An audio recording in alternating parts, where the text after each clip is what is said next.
फडण काय सांगतोय आम्हाला? आणि मोठं झालं म्हणजे लग्नच करायचं का आता? दुसरी कामं नाही का तुम्हाला? अरे आधी स्वतःच्या पायावर उभा राहा. 2000 4000 कमावतोय, घरी दे जरा. बाप याजानी पैसे मागे हिंडतोय याला त्याला, आणि तू सांगितलं फुगिरी आम्हाला. काय तुला थोडंफार तरी कळलं पाहिजे. स्वतः शिकला नाही काय नाही. अरे या पोरीला तरी शिकू दे नीट. कशाला नादाला लावता असले पोरींना? शिकवीन की मी तिला. शिक्षण झाल्याच्या पुढे लग्न करायचं म्हणतोय मी. कुठं काही करतोय का? अरे पण काय करायचं ते नंतर करा ना. आधी पोरींची शिक्षण होऊ द्या, काय व्हायचंय ते होऊ द्या. थोडीफार लाज वाटू दे तुम्हाला. अगं आई चांगला आहे तो. तो मला बोलला ना मी तुला शिकून देईल करून.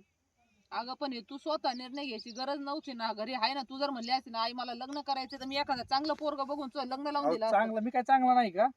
अगं आई अगं तो शिकवणार आहे मला. तुला कळतं का? तो जर चांगला असता ना तर इथं हिंडत नसते बसले. तुला घेऊन घरी आला असता तो डायरेक्ट. त्या- घरच्यांशी बोलला असता. घरी पण जायचं होतं मला, पण ती म्हणली आताच नको. तिला मग तुझं शिक्षण पूर्ण होऊन दे, आपण घरी जाऊ. मग कधी पार तोंड काळ करून झाले हो. काय तोंड काळ करायला? काय तुम्ही पोरं बोलताय? आणि तुला तरी थोडंफार काय वाटतं का नाही? अरे ही आई आहे ना तुझी आई, लोकांच्या रानात खुरापती, दुन्या भांड्याची कामं करते अक्षरशः. आणि एवढं करून ती शिकवती, कोणासाठी करती? अगं बाप नव्हता तरी तिने दुसरं लग्न नाही केलं, दुसऱ्याबरोबर संसार नाही केला का? तर माझ्या मुलीला कोण सावत्र नको म्हणायला म्हणून.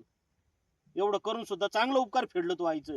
अगं किती शिकलं पाहिजे तू, काय मोठं झालं पाहिजे का असं वागायचं? पटतं तुला तरी हे? आई बापाच्या कष्टाची किंमत नाही राहिली हो तुम्हाला, बाकी काय नाही. तरी मी तिला तेच सांगायचा प्रयत्न करते का बाई, मी एवढं कष्ट करते, तू फक्त शिक. आजकाल शिक्षण जास्त महत्वाचं आहे. आई चुकी झाली माझी, माफ कर मला. पण तुला समजायला पाहिजे ना बाळा, एक तर खेडगाव हे काय सिटी आहे का म्हणून काय चांगलं म्हणा, लोक नावच ठेवणार म्हणशील आई अशी असं म्हणूनच पोरीने असं केलं. नाही आहे असं. मी परत नाही करणार ही चूक कधी. दादा चुकलं माझं. काय चुकलं तुमचं? थोडं तरी नीट वागा. अरे काय नाही तरी त्या बाईने काय काय सहन केलं ह्याची तरी जाणीव ठेव. अगं लोक कधीपासून, मी सुद्धा तिला 2-3 वेळा म्हणलोय पोरीचं लग्न करून दे म्हणजे तुझी जबाबदारी मिटन, पण ती म्हणली नाही माझ्या पोरीला शिकवायचंय, माझा पोरीवर विश्वास आहे, ती कधी चुकीचं काम नाही करणार. आणि तू तिला माझ्या संग खुरपायला नेलं असतं ना, मी हिला कळलं असतं. हे माझ्या हाताला फोडं आलेत का? तर नको बाई, आपल्या लेकरांना पैसे कमी नाही पडले पाहिजे. क्लास म्हणले तर क्लास लावले, काही तिला मी कमी पडून दिलं नाही. तर नको, लेकरू स्वतःच्या पायावर उभा होईल आणि मग लग्न करून देऊ. निदान माझं नाही तर तिचं तरी चांगलं होईल ना. कसं आहे माहितीये का ताई, चुका होत्यात पोरांकडनं या वयात. आपण ते कितपत चुकायचं हे तरी कळायला नकोय पोरांना. आणि तुम्ही म्हणताय ना तुमचं खरं प्रेम आहे, तर आयुष्यात काहीतरी मोठं बना आधी.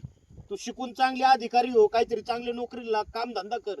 आणि तू नुसतं गॅरेजवर कामाला नको राहू, ते गॅरेजचा मालक हो, नाही तर स्वतःच गॅरेज टाक आणि मग ह्याचं असले कुठाने कर.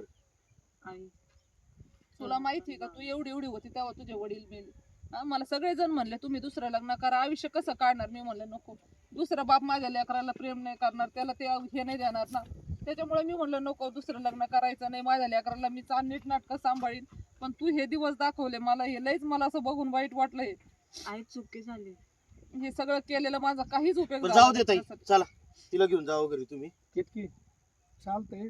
जोपर्यंत शिक्षण होत नाही तोपर्यंत आता मी तुला फोन वगैरे काय करत नाही. हो तुझं शिक्षण पूर्ण झाल्यावर तुझी इच्छा असेल तर तू मला फोन कर. यांनी पण माझं डोळं उघडलं. चल आई. येऊ का? जा तुम्ही कामाला. जा.